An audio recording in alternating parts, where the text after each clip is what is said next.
आंवला digital media लगातार अंकिता के न्याय के लिए अपनी तरफ से जो सवाल बन सकते हैं उसको उजागर करने की कोशिश कर रहा है। वहीं अंकिता के न्याय की लड़ाई लड़ने वालों से पूछ भी रहा है, उनके विचार भी जान रहा है कि आखिर सरकार किस कदर संवेदनशील या संवेदनहीन है अंकिता के न्याय के लिए। वहीं आज तक के एक बड़े चैनल के मंच से मुख्यमंत्री कह रहे हैं हम बहुत सजग हैं, बहुत सक्रिय हैं। अंकिता हत्याकांड, क्या ऐसा तो नहीं है कि एक मुद्दा बना, उस टाइम उछला और अब पूरी तरीके से सन्नाटा है? सबसे पहले हमने जो भी उसमें आरोपी थे उन सभी को जेल के अंदर करा, सारी पुलिस के उसी दिन गिरफ्तार किए गए। हमने जो है आरोपियों को तुरंत पकड़ लिया था, तुरंत उनको गिरफ्तार भी कर लिया था, पर ये भूल गए कि अंकिता 18 सितंबर को कहीं ना कहीं मिसिंग हो गई थी। पकड़ा आरोपियों को 22 सितंबर की आधी रात से भी देर रात में पकड़ा गया था, 23 सितंबर की सुबह कह सकते हैं, तब पकड़ा गया था। तब जाके आरोपियों ने कबूला था कि हमने अंकिता की हत्या कर दी। तो बड़े बड़े मंचों से झूठी बात कहने वाले मुख्यमंत्री धामी, उनका प्रमाण भी आप देख रहे होंगे। वहीं ये भी देख रहे होंगे कि किस प्रकार अंकिता के न्याय के लिए सरकार सजग है और अंकिता की हत्या के करीबन 80-90 दिनों बाद याद आ रही है कि अंकिता के आरोपियों का नार्को टेस्ट होना चाहिए, पॉलीग्राफ टेस्ट होना चाहिए। ये समझ में नहीं आता कि श्रद्धा हत्याकांड के बाद आफताब का जब नार्को टेस्ट की बात होती है तब जाके ये बात करते हैं। हमारे साथ आंदोलनकारियों की महती भूमिका निभाने वाले इंद्रेश भाई हैं, कम्युनिस्ट हैं। इन्हीं से जानेंगे कि आखिर सरकार कितनी संवेदनशील है। इंद्रेश भाई क्या कहेंगे? आपका पहले बहुत बहुत स्वागत है। धन्यवाद। क्या कहेंगे इंद्रेश भाई, क्या सरकार आपको लग रही है? बड़े बड़े मंचों में तो हमारे मुख्यमंत्री कह रहे हैं कि हम बिल्कुल सजग हैं, सक्रिय हैं, आरोपियों को हमने तुरंत गिरफ्तार कर दिया था, जबकि 5 दिन बाद वो गिरफ्तार हुए थे। उसके बाद से लगातार सरकार आरोपों के घेरे में कि वो न्याय की बात तो कर ही नहीं रही है, कहीं ना कहीं आरोपियों को बचाने की बात कर रही है। देखिए, एक तो सरकार का ये कहना है कि भाई हमने तुरंत गिरफ्तार किया, तो पुलिस कहे तो समझ में आता है, लेकिन वो पटवारी भी सरकार का ही था जिसने कि इस पूरे मामले को लटका करके रखा। पहली बात तो ये। दूसरी बात ये कि जब ये मांग हो रही थी कि भाई इसको लेकर के, चूँकि पुलिस इसमें एक वीआईपी इन्वॉल्वमेंट है, एक किसी की सहभागिता है, तो उसके बाद इसको उच्च स्तरीय जांच, सीबीआई जांच हो, सुप्रीम कोर्ट या हाई कोर्ट मॉनिटर्ड जांच हो, तो उस दिशा में तो सरकार नहीं बढ़ी। और उस दिशा में नहीं बढ़ने के बाद अब जहां जाकर के पहुंचे हैं उसकी गति इतनी धीमी है, इससे भी समझा जा सकता है कि एक तरफ तो जो एडीजी लॉ एंड ऑर्डर हैं मुरुगेशन साहब, वो कह रहे हैं कि भाई नार्को टेस्ट करेंगे, कोर्ट में भी पुलिस ने अप्लाई कर दिया नार्को टेस्ट के लिए। और दूसरी तरफ जो विधानसभा के पूर्व अध्यक्ष हैं, संसदीय कार्य मंत्री हैं, वो विधानसभा में ये कहते हैं कि कोई वीआईपी नहीं था, वीआईपी तो कमरे का नाम था। तो एक तरह से ये तो आरोपी को क्लीन चिट देने जैसी बात है, क्योंकि कोई वीआईपी था नहीं तो हत्या का मोटिव भी नहीं था, कोई हत्या का कोई कारण भी नहीं था। तो दोनों बातें एक साथ कैसे हो सकती हैं, ये प्रश्न है। और इसके अतिरिक्त जो नार्को टेस्ट का सवाल है, तो एक तो अदालत में वो कितना टिकेगा नहीं टिकेगा, उसके लिए आरोपियों की सहमति चाहिए। और सवाल ये है कि यदि कुछ उगलवाने जैसी बात थी तो पहले तो उस जगह को नष्ट नहीं किया जाना चाहिए था, उस रिजॉर्ट को पर बुलडोज़र नहीं चलना चाहिए था, जो सबसे पहले दिन वाहवाही लूटने के लिए किया गया। और अब 90 दिन होने को हैं, तब उसके बाद ये नार्को टेस्ट की बात हो रही है। इससे क्या हासिल होगा, क्योंकि सबूत आप नष्ट कर चुके हैं। ये हो सकता था कि ये ठीक जो नार्को टेस्ट में कहे उससे कोई नया स्रोत आपके सामने आए और आप उसकी तफ्तीश करें, उसकी जांच करें, नए सिरे से उसको खोलने की कोशिश करें। लेकिन सबूत तो आपने पहले नष्ट किए और एक तरह से उन वीआईपीज़ को ही बचाने के लिए नष्ट किए। तो आज के दिन पर इसका मतलब केवल एक, जिसको अंग्रेज़ी में आई वॉश कहते हैं, जिसको एक तरह से आंखों में धूल झोंकना कहते हैं, जिसको वक्त गुजारना, टाइम काटना कहते हैं, उसके अलावा ये कोई बात नहीं है।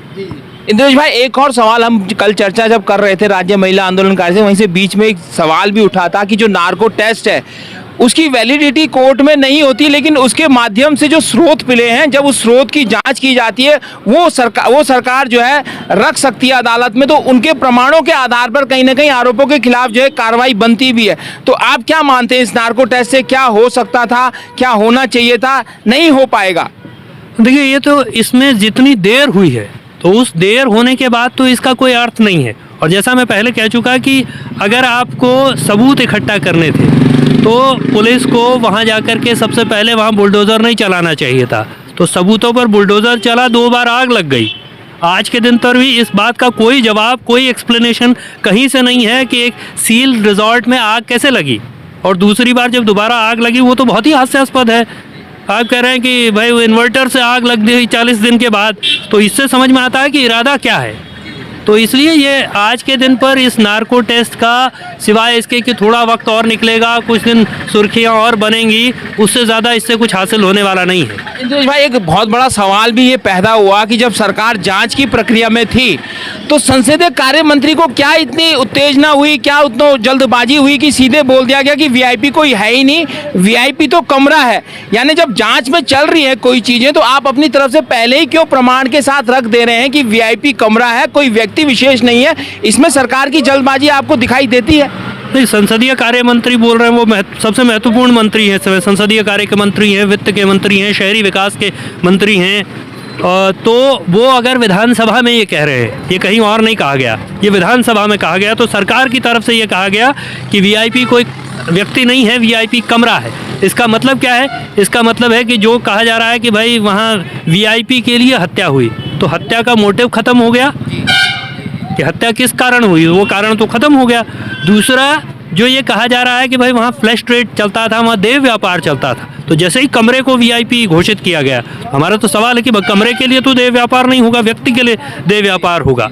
तो जैसे ही ये कहा गया तो एक तरह से ये तो आरोपियों को क्लीन चिट दे दी गई और विधानसभा में दी गई।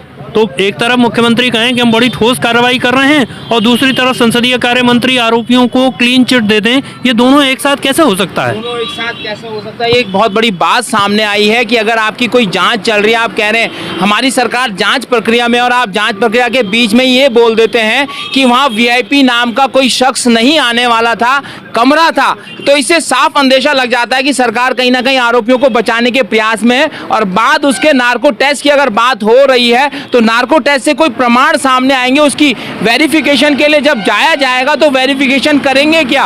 वहां तो आग लग गई, बुलडोजर से तहस नहस हो गया, तो क्या आप जनता को मूर्ख बनाने के लिए ये नई नई बातें, नई नई चीजें गड़ंत करते हुए बताना चाह रहे हैं कि हम वाकई में ईमानदारी से प्रयास कर रहे हैं और जनता समझ चुकी है कि आप कहीं ना कहीं आरोपियों को बचाने के प्रयास में? और दूसरा महत्वपूर्ण सवाल इंद्रेश भाई से हम ये भी पूछेंगे कि जब अंकिता के मम्मी पापा सरकार की इस जांच प्रणाली से असंतुष्ट होकर हाईकोर्ट उत्तराखंड चले गए हैं और हाईकोर्ट उत्तराखंड ने उनकी बात को माना भी है, स्वीकारा भी है और कहीं ना कहीं अपने फैसले को रिजर्व भी रखा है और 26 नवंबर को ये रिजर्व हो गया था, उसके बाद आज 13 दिसंबर हो गई है और चार्जशीट दाखिल होने वाली है, सीबीआई जांच की वहां पर बात रखी गई थी, तो हाईकोर्ट से आखिर इतनी लेट लतीफी हो क्यों रही है? एक सवाल वहां पर भी खड़ा होता है। इंद्रेश भाई क्या कहेंगे इस बारे में, क्या कहेंगे इंद्रेश भाई?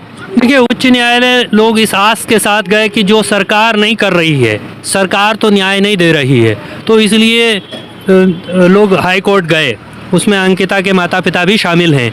तो हाईकोर्ट गए, सरकार से न्याय नहीं मिल रहा इसलिए गए, लेकिन वहाँ जाकर के अगर फैसला ऐसे रिजर्व हो जाएगा, वो आधा महीने से ज़्यादा हो चुका है, एक ऐसे मामले में जो बहुत संवेदनशील है, जिसमें पल पल चीज़ें बदल रही हैं, जिसमें पल पल चीज़ें ख़त्म होने का, नष्ट होने का अंदेशा है, जिसमें राजनीतिक वर्चस्व, राजनीतिक वरदहस्त का अंदेशा है, संदेह लोगों को है, उसमें इतना देर करना, तो वो एक ज़माने में एक अंग्रेज़ी के नाटककार थे जॉन गॉल्सवर्दी, और जॉन गॉल्सवर्दी साहब ने लिखा कि justice delayed is justice denied, यानी कि न्याय करने में विलंब करने का मतलब है न्याय करने से इनकार करना, न्याय देने से इनकार करना है। जब आधे महीने से ज़्यादा तक किसी फैसले को रिजर्व रखा जाता है और एक ऐसे फैसले को जिसमें जो न्यायाधीश उसको देख रहे थे, उन्होंने कहा कि भाई कोई रिपोर्टिंग नहीं होगी, एक ऑल आउट बैन, पूरी प्रक्रिया को रिपोर्ट करने पर ही एक गैग ऑर्डर उन्होंने इशू किया, हर बार गैग ऑर्डर इशू किया। तो आखिरकार ऐसा क्या हो रहा था? भाई कोई मिस रिपोर्ट करे, कोई गलत रिपोर्ट करे, उसके खिलाफ कार्रवाई हो, निश्चित होनी चाहिए कि झूठी रिपोर्ट करने का हक किसी को नहीं होना चाहिए, लेकिन अदालत की कार्रवाई लोगों को जानने का अधिकार है, लोगों को हक है, और आज के दिन पर तो ये भी हक है कि अदालत आखिरकार ऐसा क्यों है, ऐसा क्यों दिखाई देता है कि न्यायालय जो कि इस लोकतंत्र में एक स्वतंत्र स्तंभ है, वो कहीं ना कहीं कार्यपालिका के दबाव में, सत्ता के दबाव में, सरकार के दबाव में, ऐसा लोगों को क्यों महसूस होता है?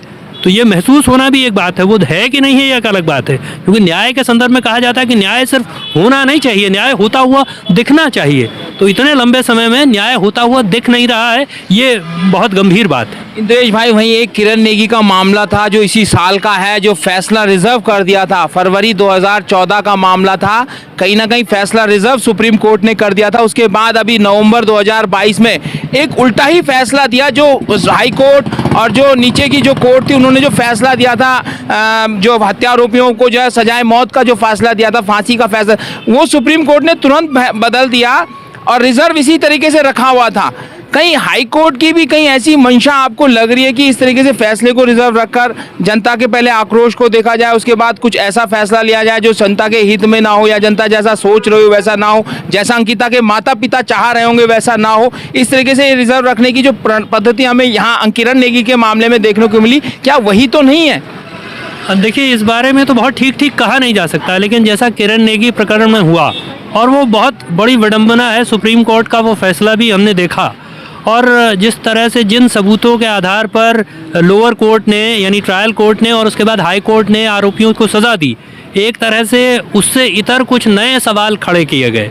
तो उसमें जब 3 जजों की बेंच ने, ये बड़ी विडंबना है कि आरोपियों की जो वकील थी वो एक महिला थी, जिस जज ने फैसला लिखा वो भी महिला थी 3 जजों की बेंच में, और एक लड़की, एक युवती के दुराचार के आरोपी बरी हो गए। और उच्चतम न्यायालय ने जब किरण नेगी प्रकरण में फैसला लिखा तो इस फैसले में लिखा कि भाई जब ऐसा कुछ निर्णय होता है तो जनता में बड़ा आक्रोश होता है। हमारा सवाल उस प्रकरण में भी ये था कि भाई ठीक है, मान लीजिए कि इन्होंने हत्या नहीं की, तो लेकिन वो लड़की की हत्या हुई, वो लड़की के साथ रेप हुआ, ये तो उच्चतम न्यायालय ने इनकार नहीं किया। तो न्यायालय का काम सिर्फ इतना होगा कि वो कह दे कि नहीं, इन्होंने हत्या नहीं की।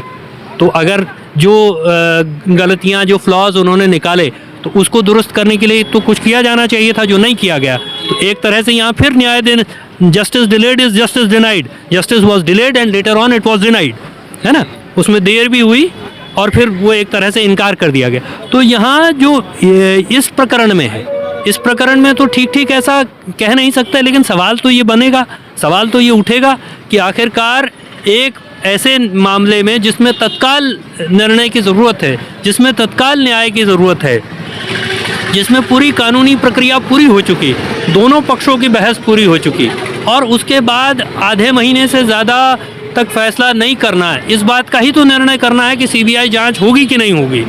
ये कोई ऐसी बहुत बात नहीं है। और मैं समझता हूँ कि अदालतों को, वो उच्च न्यायालय हो, उच्चतम न्यायालय हो, निश्चित ही उनको सिर्फ पब्लिक के मूड के आधार पर या सरकार के मूड के आधार पर भी, कि सरकार का क्या मूड है, जनता का क्या मूड है, ये भांप करके, ये तौल करके फैसला नहीं करना चाहिए, बल्कि कानून की कसौटियों के आधार पर फैसला करना चाहिए, और उसको कहने में हिचकना भी नहीं चाहिए, उसमें विलंब भी नहीं होना चाहिए। इंद्रेश भाई, एक और सवाल हमारे अंदर अभी आपके जवाब सुनते हुए आया कि किरण नेगी मामले में अगर सुप्रीम कोर्ट ने आरोपियों को बरी किया, क्या ये नहीं पूछा जाना चाहिए था कि आखिर किरण नेगी का हत्यारा कौन है, उसे ढूंढ के लाइए, उसे पेश कीजिए, जिससे कि वो हत्यारोपी जो है वो कहीं दोबारा कहीं जघन्य कांड ना कर रहा हो। ये कहीं ना कहीं सुप्रीम कोर्ट की भी जिम्मेदारी नहीं होनी चाहिए थी? नहीं, देखिए, वो तो फैसला जिस आधार पर हुआ किरण नेगी प्रकरण में, उसमें जो भी उच्चतम न्यायालय ने कहा वो बहुत अलग तरह के आधार हैं। एक तरह से पुलिस ने और बाकी लोगों ने जो सबूत पेश किए, उन सबूतों को मानने से इनकार कर दिया गया।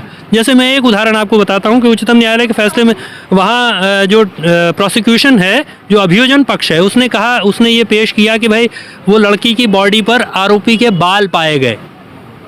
तो उच्चतम न्यायालय ने कहा कि नहीं, 3 दिन तक वो बॉडी खुले में पड़ी हुई थी, तो ऐसा कैसे हो सकता है कि उसकी बॉडी पर उसका बाल मिल जाए? अब ये तो एजम्पशन है, लेकिन ये एजम्पशन उसको बरी करने का कारण बना। या उनका सीमन पाया गया उस गाड़ी में, पुलिस ने उसको ट्रैक किया, और उसमें उच्चतम न्यायालय ने कहा कि नहीं, ये तो बहुत दिनों तक माल खाने में पड़ा रहा, तो पता नहीं ठीक से प्रिजर्व हुआ कि नहीं हुआ। तो बहुत अजीब व गरीब आधारों पर उनको बरी किया गया। और यही सबसे अहम सवाल है कि ठीक है, ये हत्यारोपी नहीं है, इन्होंने हत्या नहीं की, ये 3 नहीं थे, लेकिन हत्या तो हुई, लड़की तो मारी गई, तो फिर हत्यारोपी कौन है? अगर देश की सबसे बड़ी अदालत ये नहीं तलाश करेगी, तो फिर ये तलाश कौन करेगा, ये ढूंढेगा कौन? ये तो प्रश्न है। उच्चतम न्यायालय को ये सवाल पुलिस से पूछना चाहिए था, अभियोजन से पूछना चाहिए था कि नहीं भाई, ये तो हत्यारे नहीं हैं, आप ठीक से नहीं करके लाए, आपने ठीक से ढूंढा नहीं, तो आप ठीक से ढूंढ के लाओ। तो ये उच्चतम न्यायालय ने नहीं किया। इंद्रेश भाई, इसी से जुड़ा हुआ जैसे किरण नेगी वाला मामला हुआ, जहां की पुलिस शायद थोड़ी बहुत ईमानदार रही भी होगी, लेकिन यह अंकिता वाले मामले में तो कहीं ना कहीं सरकार ही पूरी तरीके से बेईमान दिख रही है। तो आपको लगता नहीं कि हत्यारोपी इसी तरीके से बच जाएंगे, छूट जाएंगे, यहाँ अगर फंस गए तो ऊपर वाली अदालत में इसी तरीके से बच सकते हैं? देखिए, जिस तरह से सरकार ने इस पूरे प्रकरण को निपटाने की कोशिश की और जिसमें सबसे गंभीर बात जिसका हमने जिक्र किया वो विधानसभा के पटल पर मंत्री जी का जवाब है, जो एक तरह से आरोपियों को क्लीन चिट देता है, उनको एकदम बरी करता है। तो अगर यही तौर तरीका रहेगा तो निश्चित ही ये तो आरोपियों का बचाव ही सिद्ध होगा, आरोपियों को बचाने की ही कोशिश ये दिखाई दे रही है। तो हम ये समझते हैं कि सरकार को इस मामले में संवेदनशील होना चाहिए और सरकार से ज़्यादा आम जनता को संवेदनशील होना चाहिए, क्योंकि हमारे लिए ये चुनौती है। ये सवाल हमारे सामने खड़ा हो गया है कि 22 साल के उत्तराखंड में हमारी बेटियों के साथ ऐसा होगा। और सिर्फ ये, क्योंकि मामला तो इतना नहीं रुक रहा है, आप देखिए तो महिलाओं के खिलाफ जो अपराध हैं वो अचानक से बढ़ गए हैं। वो किरण नेगी, अंकिता भंडारी के हत्याकांड से पहले 4 सितंबर को ही उत्तरकाशी में एक दलित युवती के साथ बलात्कार की घटना हुई, और अभी कल जो मामले का खुलासा हुआ है पंतनगर यूनिवर्सिटी में, जीबी पंत यूनिवर्सिटी में, वहाँ पंतनगर जैसे प्रतिष्ठित विश्वविद्यालय में एक लड़की के साथ छेड़खानी की घटना, दुराचार की घटना होती है और एक हफ्ते तक पूरा यूनिवर्सिटी एडमिनिस्ट्रेशन उसको दबा करके रखता है। वो घटना 5 दिसंबर को हो गई और 12 तारीख को जाकर के 11 तारीख को जाके पहली खबर छपती है, 12 तारीख को जाकर के खुलासा होता है। तो अगर इस पर बहुत सख्ती से कार्रवाई नहीं होगी तो ये आए दिन की बात हो जाएगी और हम असहाय होकर के सिर्फ देखते रह जाएंगे। ये चिंता का सवाल है। ये हमारे साथ इंद्रेश भाई थे, इनसे विस्तार से हमारी चर्चा किरण नेगी से लेकर अंकिता भंडारी और साथ में जो दूसरे पीड़ित पक्ष है उनके बारे में बात हुई है। आप देख सकते हैं किस प्रकार न्यायालय जो है, जिस प्रकार जो न्याय जो है कहीं ना कहीं विराम होता जा रहा है, कहीं ना कहीं उसके प्रति जो है लोगों की भावनाएं संतुष्ट नहीं हो पा रही है। सरकार की जो कार्रवाई से लोग चिंतित भी दिखाई दे रहे हैं। ये सब आप खबर में देखिए और कमेंट बॉक्स पर अपनी जरूर राय जरूर दर्ज कीजिए। मैं अपने सहयोगी दीपक के साथ योगेश, सोशल मीडिया, तीर्थनगरी ऋषिकेश, देवभूमि उत्तराखंड।